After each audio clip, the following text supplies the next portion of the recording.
Welcome to the Missouri Business Podcast. The show is chock full of insight on what it's like to start, stop, and drive a thriving business in our great state. Each episode, we'll dive into the mind of a show me state business owner so you can avoid their mistakes and glean their expertise for your gain. Now, here's your host, John Piazza Norton. Hey everybody, welcome back to the Missouri Business Podcast. I'm your host, John Piazza Norton, and today we have Mary Ingersoll with Inspirations Dance Studio. Dance Center. Center. Yeah. Well, I mean, yes, it is the center. Everyone goes there. And she has a lot of kids. And also running the Savannah Chamber. Yeah, director of the Chamber of Commerce in Savannah for 5 years now. Very good.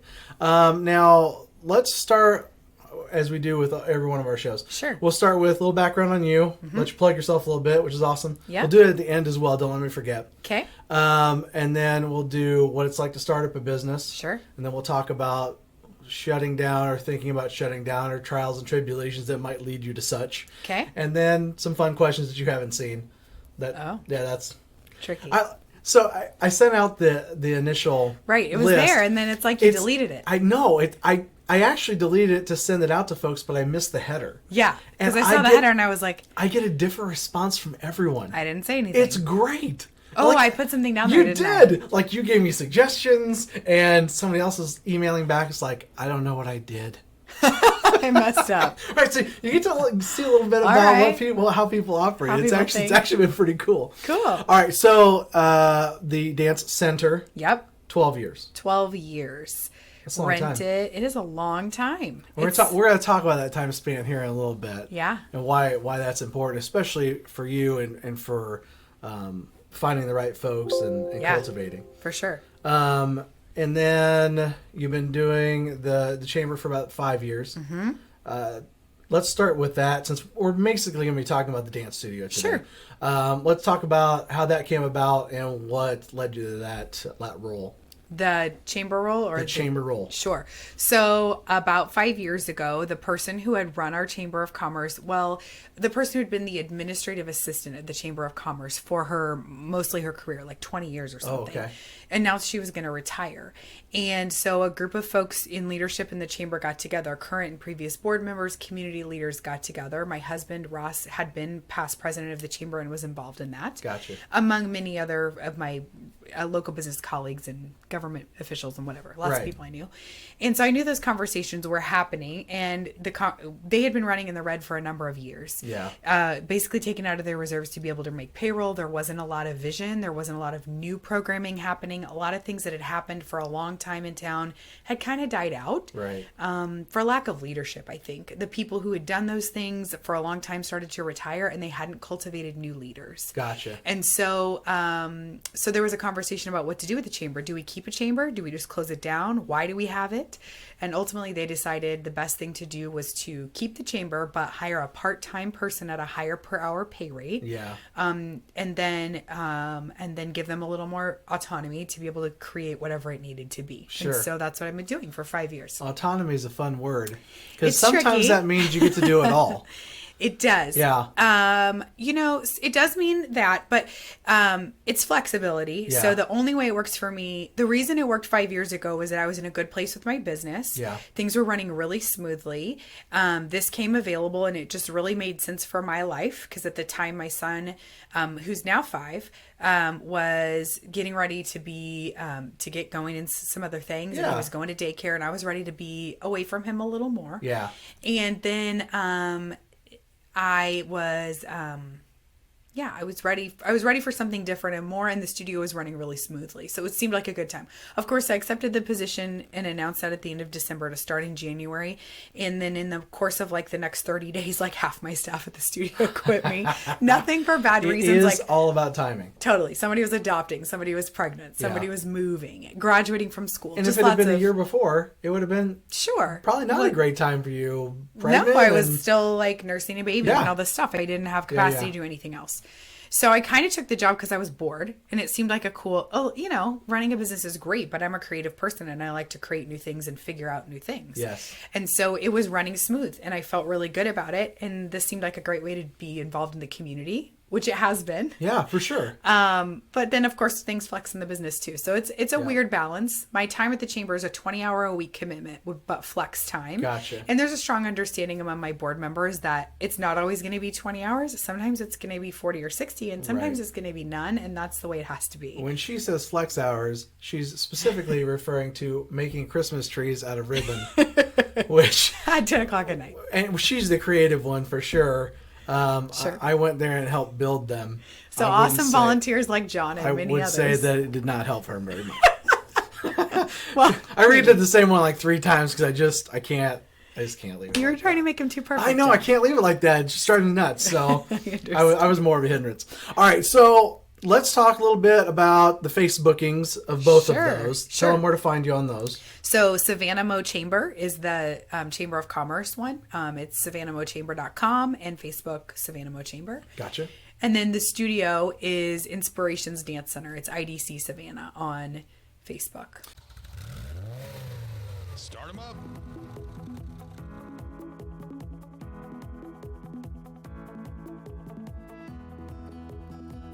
Okay, so let's talk about the center. Sure.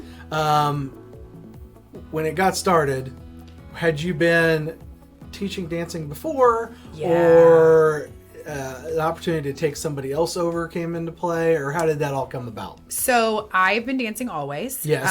Since I was a little kid. When I was in kindergarten, I asked my mom to go to dance class, and she said yes, and thank goodness. She Yeah, no kept kidding, right? paying for me to go my whole life. I had a short sabbatical in middle school when I couldn't decide what I wanted to be or who I was, that time. But danced like on my high school dance team and competitive stuff, and I loved it. And I also was involved with theater and music, and all that stuff growing up was huge in our family and in my life. Right. When I moved to Savannah, I was running the Performing Arts Association in St. Joseph. That was kind of my first real job out of college. I was the executive director. That's a pretty good one. It's pretty good. Yeah. And was doing well there, and things were going great, but I was the executive director, so there's no like next step. Do you know what I'm saying? Like there's no corporate if you ladder start at the top. I mean, right. So then a friend of mine, Melissa Koch, who I adore, had kids who were in middle school and high school at the time. And she let me know that the dance studio that had been in Savannah for a number of years, like 20 plus years, was closing. I gotcha. They just announced they were closing. So dance studios are very loyalty-based businesses. They're familiar businesses. Like my friend Darcy in the South End has been doing it for like 35 plus years. It's generational. You go back to the same place. You have such affinity and loyalty to your dance studio. So it's not like you can very easily pop up and open a new one, right? I would not have opened a second studio in Savannah if one was already there that had been there for 20 years. It makes sense. Right? Like, it doesn't make any sense. So I looked at that as an opportunity and really was hoping I'd get like 30 kids maybe to come to me. I was renting in the community center. Okay. And that would have worked. And that would have worked, and it worked. Yeah. Turned out it worked. Yeah, for sure. It's grown and grown. Yeah. And so how long did it take to get to this location? So we were at the Clasby Center for 5 years. Okay. Initially renting just a little space. Then we rented the other 2 rooms that are like their party rooms. So we'd rent those on weeknights, almost every night of the week. So we were running 4 spaces there. We had no dressing rooms, 2 toilets. I mean, whatever. Yeah. So I had this long wish list that I'd started from day one of the things that I would want in my permanent location, right? Like I want my own office with a door that closes. I want my teachers. I didn't have any You want teachers. a door that closes with all these kids running around? That's weird. Right? I had one high school Miss student. Mary! All the time. Yeah. I had one high school student working for me at the beginning, but I had this vision that I would have this staff. I would want a teacher locker room, a place where they could go and close the door and eat dinner or whatever, or talk to one another and not, and like waiting space for my customers and multiple toilets. I mean, sure. Yes. So it turns out that was like, they talk about vision boards and you like write down whatever. Oprah used to say, like, cut it out of magazines and like whatever. But everything on my list. I kept trying to cut my computer and it wasn't. Nobody has magazines. What's going on? So anyway, it was like a vision board. I mean, all that stuff is in the building. We were at Clasby Center for, I think, 6 years, I think is what it is. And then we've been at the dance studio that I own now for 5 years. We moved literally from one side of the high school campus to the other side of the high school campus. It's like not far at all. Right. But it's our permanent location, has everything that was on my list, a few things that I didn't know I should have asked for. Oh, nice. Just helping you out. Right. Well, now I know that like what I thought was a huge parking lot is actually like we have so many people coming that it's sometimes a struggle. Oh, for sure. And, just building is a former church, so it was built by the congregation. So I'm just slowly rebuilding it. Right. Oh, for sure. It was built well, but like nothing matches. All the trims are Gotcha. But didn't even notice when I walked in because I had a 6-month-old baby at the time. And it was exactly what you needed. It was everything on my list. Just not trimmed out, and so you can fix fine. it. I didn't even see it. For sure. Yeah. So how many kids do you have now?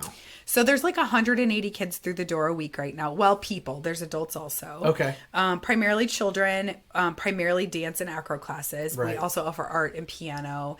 The Square Dance Club meets there every week. The Savannah Sashayers. Yes. They're super fun. Right. And then we have our adult tap class that's really popular too. Well, let's talk about the art classes. Sure. I didn't know this was going to happen because I didn't know this was a thing. Yeah. So we, my vision is really for it to be an all-around arts center, or really a resource for our community. We're a small town of 5,000 people. There's not a ton of arts opportunity. We don't have community theater in Savannah, right? Like you can drive to that somewhere else, but most of our people live in Savannah. They work somewhere else. They work in St. Joe, at least, maybe further away.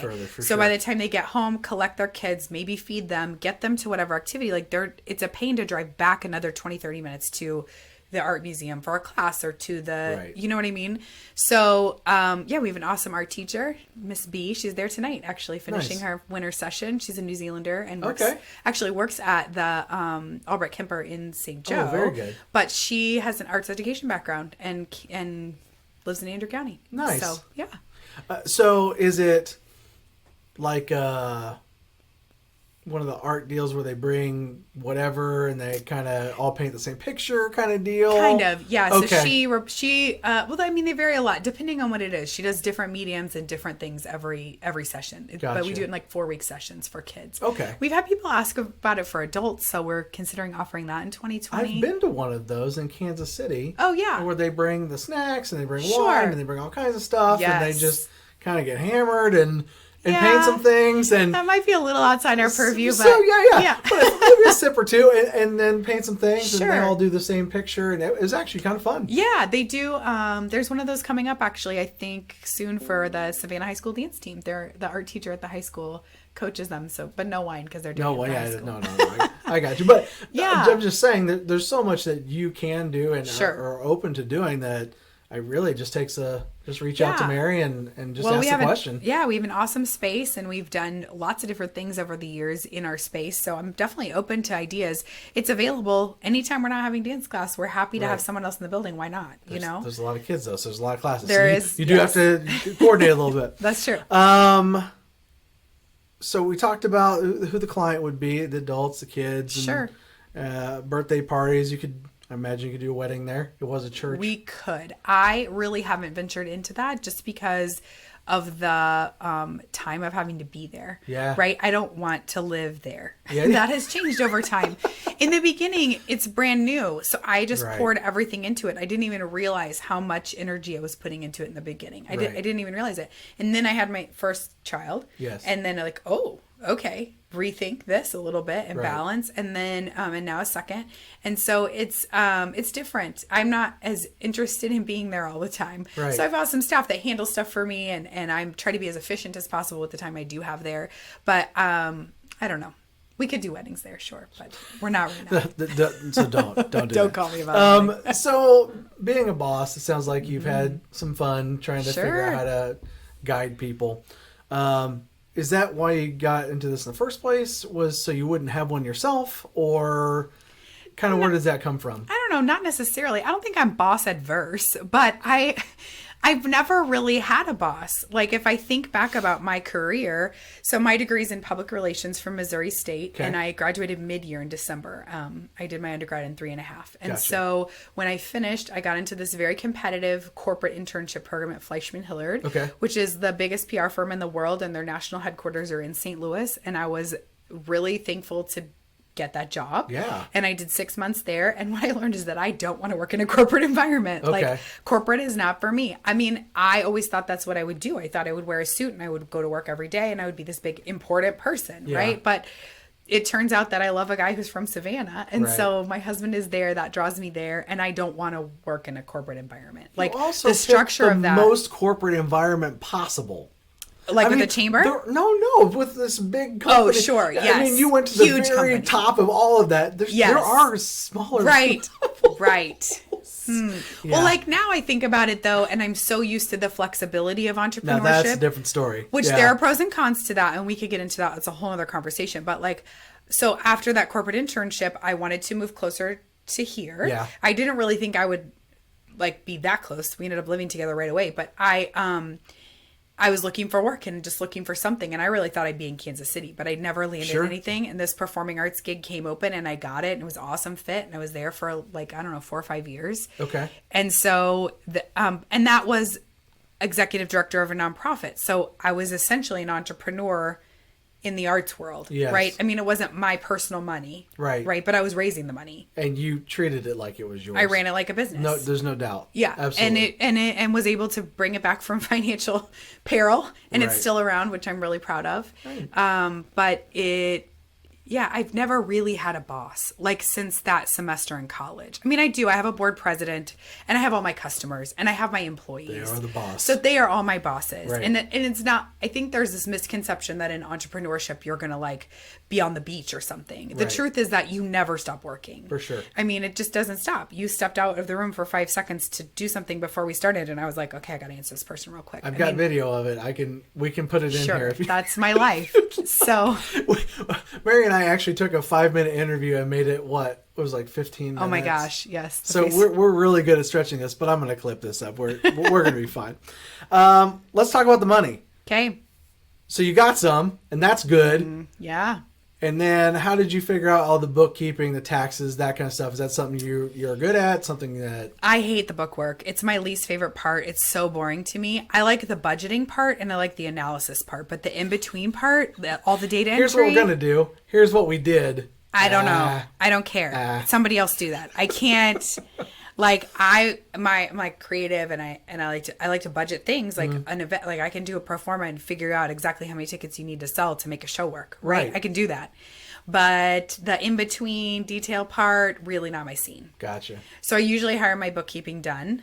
I do my own monthly payroll because I like to keep my fingers on that. And I do. And now that QuickBooks integrates digitally with my bank account, it's a lot quicker. Oh, sure. But I will tell you. It's a lot quicker to look at, too. Yes. Yeah. And I will just tell you, though, that that's probably my weakest point in business. Okay. Well, I mean, if you're outsourcing it, then you know what's going on and you figured it out. So I think that's good. Yeah. Let's talk about your marketing. Okay. What is the hardest part of that for you right now? I feel like marketing is harder now than it's ever been. Almost all of our marketing is word of mouth and referrals. It's our reputation in the community at the dance studio. That's how people hear about us. We do some social media, but I don't do any traditional marketing. Yeah. I looked at actually doing a snail mailer this year because I thought maybe there's a national dance industry person who really has a partnership with this postcard company. Yeah. And so he really kind of pushes that. And I looked into it. Because I just think that we're overwhelmed and swamped by email. We get so many that we don't read them. Right. Facebook is great to a certain degree, but they're getting, it's wonky and what works on Facebook changes all the time. And I don't feel like I have the capacity to keep up with it. Right. So I feel like I'm standing in a room full of people shouting and nobody can hear me or see me. That's what I feel like. And I think a lot of that has to do with everyone else is also doing that. Yes. And so if we're all worried about what we're doing, we can't help anybody else or help ourselves and get a great deal. It's just like we were talking on the show the other day about sales. And if you're not helping somebody, you might have the best product ever, but that's what everybody else says. Right. And so how do I know that that's true? But if I've helped you do something and now I'm a part of your zeitgeist personally, and here we are, hey, maybe John knows something about that. Let me reach out to him. Maybe I don't. That may very well be true. I think that some of my motivation with the chamber is that one of the reasons I wanted to get involved with the chamber was just to have a better community. I mean, not just business community, but better community. And I mean, in theory, my involvement there should raise my overall level of awareness in the community. Right. I mean, in theory. Right. Now, I don't know if that's actually working out in sales. You know what I mean? I'm not sure Right. it translates like you see us perform at the fair and I'm introducing and then you like sign up for dance class. I'm not sure there's like a straight line. I don't think there is. But in any of it is awareness and, you know. So If it was a straight line, everybody would just do that. Sure. That's the thing to do. Do that. Here Isn't come the that kids. true? Watch out. yeah, it's tricky though. It's hard to get people's attention. And even my existing clients, it's hard to get their attention. Right. We have an event this weekend, and we invited some of our classes to go and perform at this community event. But it's a ticketed event, so they have to purchase a ticket in advance Yeah. to perform. Well, to watch. They can perform. They can just drop their kid off to perform. They don't have Right. to watch the show. But they wanted to.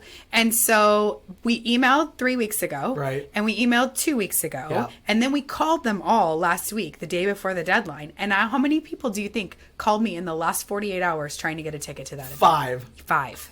Yes. 5. I was mean, like, it's just really hard to get people's attention. And Yeah. I don't fault the parent either. I mean, I get it. I do the same thing. I'm sure there's Right. stuff I've dropped the ball and I triple booked myself tomorrow. I mean, stuff happens, Right. but I just told that story to demonstrate that it's so hard to get people's attention. Right. You know, it's like, hey, I'm right here. Yeah. Hello. But I don't know what else to do to, it's a struggle. It's what's on fire right now. Mm-hmm. And my kid is here. He's at the side of my chair yelling at X, Y, and Z every Totally. night. And he's got so much energy. What do I do? And then they get the postcard. That's it. Yes. You've done it. We try but to the be- timing of that we try to do is it as they're scrolling. incredibly hard. Right? It's I incredibly try to hard. be like in their newsfeed every day. That's the goal. I don't Right. think I'm doing it very well sometimes, but trying to get their attention and then make it easy for them to sign up. They can do it at Right. 2 a.m. The mom in the chair with the baby nursing, she can sign up the big sister for dance class. Very nice. Try to make that really simple. Very good. The Start 'em Up section of this podcast was brought to you by BusinessFireman.com. BusinessFireman.com will give you a step-by-step blueprint on how to make money online, no matter what your chosen niche. For a sales and marketing training to help you maximize your digital footprint, it only takes one fireman to get it done. Check out BusinessFireman.com today. Shut it down.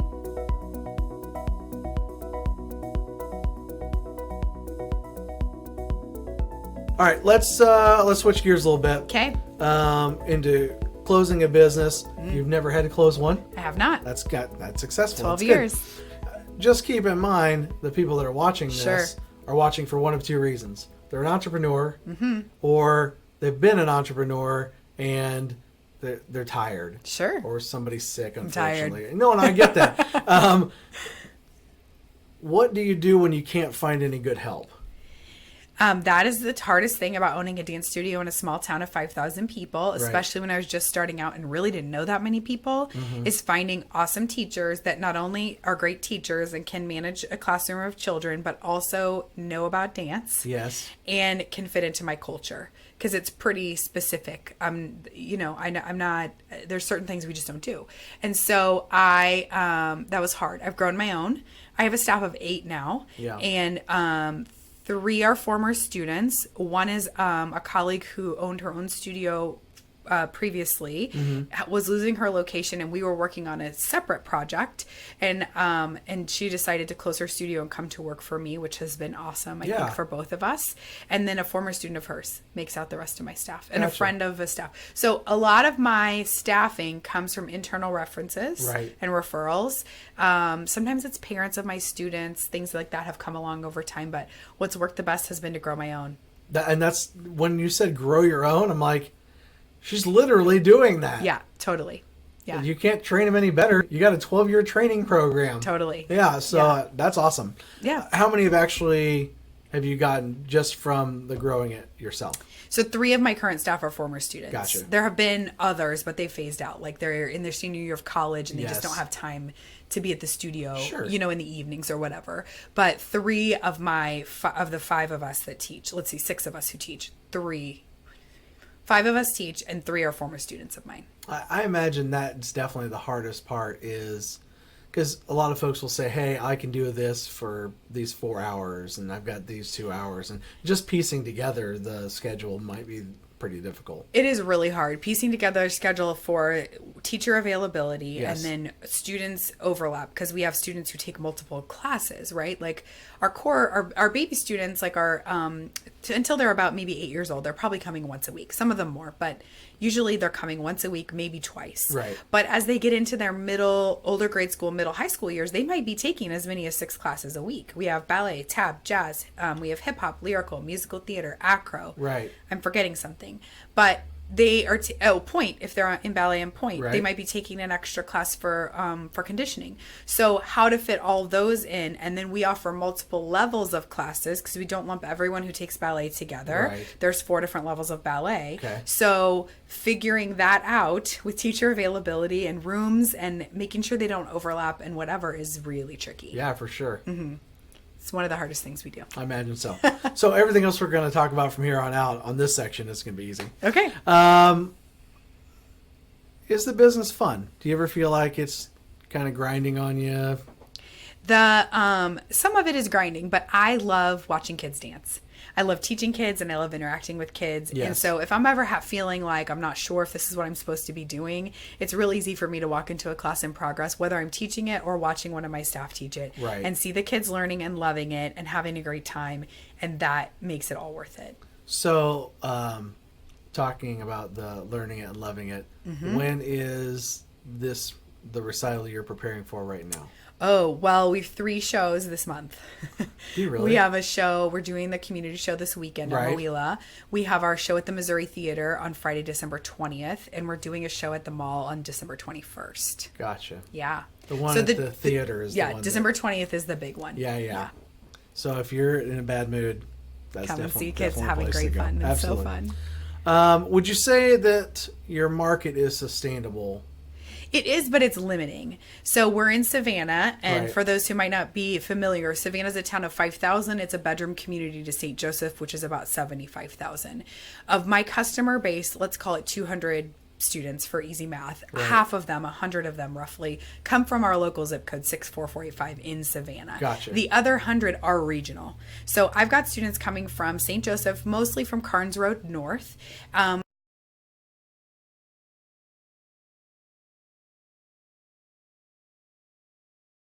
Agricultural families usually. Right. From the north, I have people who drive down from Maryville. I have Union Star and King City. So it's really a regional business. Yeah. The struggles with the market are that it is relatively limited. Yeah. It's hard to get local people to value what's right next door.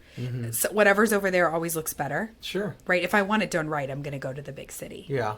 I mean, we're pretty good at what we do. Right. But I can understand that mentality. I mean, I'm guilty of it, right? It could be the opposite, though. And there is It the could be, opposite. you know what? I'm tired of all this big town stuff. Totally. They And can we- make it. They can make an evening trip of it. They can have dinner while they're in Savannah. Totally. Grab their groceries at the smaller grocery store. Absolutely. They don't have to worry about getting robbed in the parking lot. But, I mean, it's legitimate. That's what we hear from people that are driving into us from St. Joseph is Right. that they like the small town feel. They like the a little bit smaller studio maybe than where they would go in Right. St. Joe. And they like the safety, Sure. So I'm cool with that. There is a limit to the market, and we've pretty much leveled out. 200 would be really top max for us. I think we're at like 180 right at this very moment, including like piano and art and all that. So Okay. I think I say that, I mean, I guess I could hire more staff and open more days. Sure. Do you know what I mean? But Yes. for us, it's working really well and streamlined, and this is our sweet spot, I think. So, and you'll hear, especially the folks that are thinking about shutting down their business. Sure. Well, I'm just too busy. I can't do anymore. Yeah. We know. Sure. I choose not to do anymore. I mean, That's different. I'm down to teaching 2 nights a week. Yeah. And I'm guilty the last several years of opening up on the night the studio is closed, right? And like somebody, I couldn't get somebody in a certain level Right. class, so I'll open this up and whatever. And I am not doing that this year. Maybe if I had a staff person who wanted to do it and I felt comfortable with them being there. Right. But we are in a sweet spot right now. This feels good. We can handle this capacity and do it really well. Perfect. Yeah. Let's talk about health. We talked about earlier. If somebody got sick. What if your health got to where the business was too much for you? I don't have a contingency plan right at this moment. Yeah. I do have an awesome staff who totally step up. I mean, I had a baby like 20 months ago. And so there was some time there where I couldn't be as present in the business, and my staff totally handled things. Right. I mean, I did not go in for at least 6 weeks after the baby was born, at least when other people were there, because I didn't want to get sick. She was born in February. Understood. So kids, you know, I don't want to be in the dance studio. I didn't take her there. I didn't want to be around everybody who was sick. No, I totally get it. And it was great. I mean, it worked really well, and it was good. Well, there were pain points for sure, but I'm really thankful to have a staff who are passionate also about what we do and about making it a great experience for our customers. And I had Allison Fisher in Oh, the yeah. other day, and she also has a great staff. Yeah. They do a great job. But she's like, when the people don't see me, it just doesn't feel as good. It's true. You know, that was a struggle for us. We lost a couple of longtime customers this year, and that was one of the reasons that they cited, was that they just, while they respected my choice for spending more time with my family, they just felt like it was different when I wasn't there. Understood. And so, I mean, and that's okay. Yeah. Our business is not going to be for everyone, and that's okay. And people may grow or move on or lose interest or whatever. That's okay. All of those things happen anyway. Sure. All of those things are going to occur no matter what you do. So Absolutely. you also have to be happy. Right. Yeah. So I try my best to be present in the studio on the night I don't teach. It's one night a month is my goal. Gotcha. To spend the whole evening there. So I have FaceTime with customers and am around so they know who I am. Right. You know, but that's, I mean, I have to have a life balance too. Now, one more thing about going on the downslope. Sure. Did you borrow too much money in the beginning? No, I borrowed very little money in the beginning. Okay. I was renting in the community center. Right. And I borrowed, I don't remember how much, but like maybe $5,000 from my mom. And it was just you It was at the just time. me. Gotcha. And I had one high school student that taught for me at the time, like a couple classes a week. Gotcha. And I negotiated with the city to get them to install dance flooring for me. Nice. Because it was in poor condition. The space was needed renovation floor regardless. anyway. Yeah. Like it was carpeted and it was like in bad So shape. how about this floor? Right. Yeah. Like it's not that much different in price. And if you do this, and I don't know if I offered a longer lease. In hindsight, I should have, but it was unproven. So I didn't want to, I don't know. Right. It was all test, right? Yeah, Like, will for this sure. even work? But it did work. And so I think I paid back my debt within 6 months or a year. Yeah. And thankfully, you know, it was a family loan, so it was a no interest kind of thing. I like Just those. Those help are me good. get started. For If you sure. a little bit of material, and then like over time we've added it. Now I feel like I have so much stuff. It's overwhelming. Right. You know, like our costume inventory and tumbling equipment and all this stuff that's just like Every year. Yeah, we buy Even new more, stuff for every sure. year all the time. It accumulates. So yeah, it's been good. Very good. The Shut It Down section of this podcast was brought to you by CreditTwister.com. If your personal credit is trash, but you still have the heart of an entrepreneur, why not let the business credit save the day? CreditTwister.com is the gateway to developing a credit score based on your EIN, not your SSN. If you have been worried that your past will ruin your future, check out CreditTwister.com right now to start building a solid tomorrow with standalone business credit. The final minutes.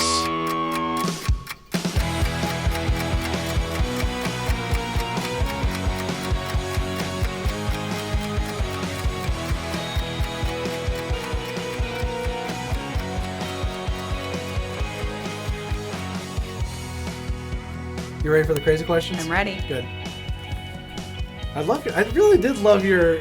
You're like, oh, we could do this, and this for the last 15 minutes. I don't even know what I said. You're like podcasts and Brook Club from Cup of Joe and Oh, like, yeah. good stuff. Yeah. No, we're not Okay. doing that. All right. What makes you nervous?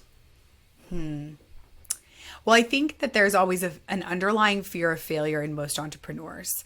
I've kind of been studying this lately with like Warren Buffett Yeah. and with Jeff Bezos and a couple others that I'm fascinated by their Yeah. ridiculous financial success, Just right? leaps and How bounds. does that even happen? Yeah. And an underlying theme that I see is that for anybody who's been overwhelmingly successul, there's been a fear of failure. So they're always grinding. Yeah. They never stop thinking about it. I mean, maybe like vacation, but like, you know what I'm saying? There's just a fear of failure that maybe one day I will do something that makes everybody so mad they quit dance class, or Right. like something will happen. You know, I think that's the thing I'm most, yeah. I'm very bad at vacationing. You are way better at it. I'm really good at it. I am terrible. Like, I'm looking at stuff and I'm doing research and I'm making sure that this camera right here, is this the best one for what we're doing? I don't know. Let me research a bunch of cameras. You can't second guess your decisions. I definitely do. That is huge, I think, in business, is that you can't spend time. Now, I think there's things that are worth investigating. Like, am I paying too much for credit card fees? I went down a rabbit hole with that this year. And it turns out, no, I have a really good deal. But I'm glad I figured that out, so I know that with confidence, right? It wasn't a 5-year-old decision that I haven't ever thought about again. Right. Do you know what I'm saying? Sure. So there's always, you leave no stone unturned. You're constantly thinking about what could be better or different or whatever. But you also have to be really confident in your decisions. The jump off point. Like, just do it. Yeah. You already bought the stuff. What are you going to do? You going to buy another camera? No, you already made the investment. Let it go, John. Probably. Let it go, John. I probably will. Have you ever walked on a tightrope? No, but my friend had a slack line. Okay. So I've done that. My mom on the slack. Yeah. She was in the circus with my grandparents. Now, I did know that. Maddie has told me this, your daughter. This is for real. So, my aunt was like Miss Ringling Brothers 1957. Right. Yeah, just crazy stuff. Yes. So on the slack forgot wire, you're a circus act. She was messing around. Yeah. Like they were just, and she fell off and broke her arm. Yeah. So my grandpa was like, shouldn't have been messing around. She had to figure out the weight balance, the change. Sure. And she walked that night with a cast on her arm. With a cast on her arm. Yep. That's intense. Grandpa don't play. Oh, no way. It's like, you just go, you go ahead and go. I'm not that intense. Yeah. But I thought maybe dance that you probably may have done something well, like there's that. a difference in like encouraging and like pulling it out of people and literally pushing them to do things they don't want to do. That's true. Like, it's a tough balance to like try to get the best out of your students or your whatever person, his wife. Yes. But like, I really think that our culture at our studio is about pulling it out of you with encouragement as opposed to literally pushing you to doing things that maybe aren't right for you at that time. Very good. If you ruled your own country, what would you call it? Maryville? No. We already have. I'm going there tomorrow. We already. Hey, me too. I don't. Ocean View. It would be a remote island. I'm sure with it like would. 5 people. Yeah, that's definitely my plan. The island is definitely my plan. I was like, oh yeah, you're such whatever. No, I really want to own an island. They're really not that expensive. No, when because you it's really hard to get come there. down to it, the expense is getting there and getting home. That's fine. Yeah, we'll figure that out. Get a plan. All right, I need your best child crying story. Oh my God. For absolutely no reason. My own child or a student? Either one. Okay, here's the best story that immediately came to mind. Early in the dance studio, Ross came by like one evening during class. Yeah. He was very adamant from the beginning that he did not want to own a dance studio. And he wasn't wrong, but I ignored him. And he's come around. Okay. It's been a while. It's been a while. He's on board now. But I remember him saying to me later that somebody was crying in the hallway. Like, he either came to me during class or told me about it later when I was like, so-and-so was crying in the hallway. I was like, honey, it's a dance studio and it's mostly girls and they're all hormonal and somebody cries every day. Like, that's just what it is. I mean, he's not wrong. Yeah, no, he's not wrong. No. Well, I was just seeing some memes the other day of these kids crying for these random reasons. Oh, hilarious. Crazy. My own child was crying this morning because she didn't want water. She wanted milk. And then I gave her milk. She didn't want milk. She wanted water. That's it was the like kind of a stuff I'm talking complete, about. just insanity. There was one, she said, ask exactly for 2 M&Ms. Yes. Gave her exactly 2 M&Ms. Bawling. Yes. Insanity. Insanity. All right, final question. Okay. Is Barbie a good role model or a bad one? Yes. That's the correct answer. She is. I know, you're absolutely, that's the right answer. Yes. Yeah. I mean, does so many good things. Got a lot of cool stuff. Got a lot of cool jobs. Yeah. Really? You know, physically, maybe a little questionable. If anybody will want to do me a favor and figure out how many years she had to go to school to have all the jobs that she's had, yeah, I would really appreciate that. So my daughter is almost 2, so we're super into Barbie right now. And the McDonald's toys were Barbie recently, so she's a couple anymore, little. Yeah, totally. I think they're cutting them out. No, they're totally doing them. Are you sure? Anyway, she has these little. She has like an astronaut Barbie and a ballerina Barbie, and the ballerina Barbie is the ultimate. Yeah.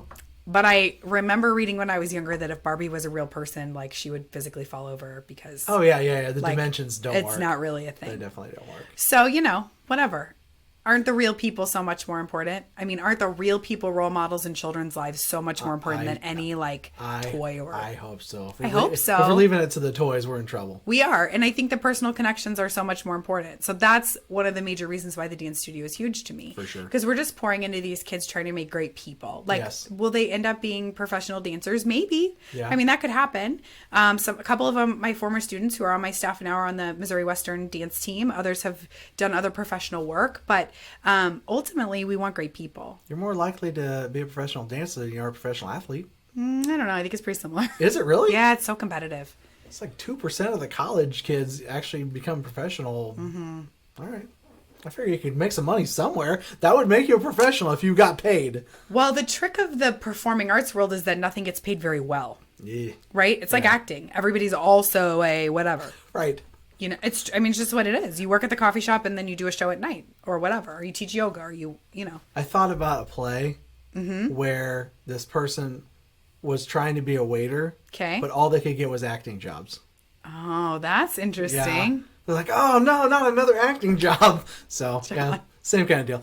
So, personal relationships, we can make them at the center. Hit me with the Facebook tag one more time. Sure. Inspirationsdancecenter.com, Facebook IDC Savannah. Okay.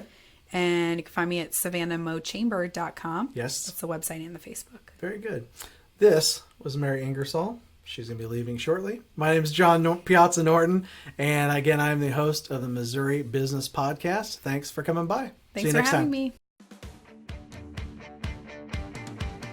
Thanks for joining us for this edition of the Missouri Business Podcast. Make sure to visit our website, MissouriBusinessPodcast.com, where you can subscribe to the show on iTunes, Spotify, or Stitcher so you get the ding when the next one is out. And if you have a question to pose on the show, just shoot us a comment on the website or like the John Piazza Norton Facebook fan page for direct access. Be sure to tune in next time when we squeeze the brain of another business leader for your benefit. Talk is cheap. I'm from Missouri. You have got to show me. See you next time.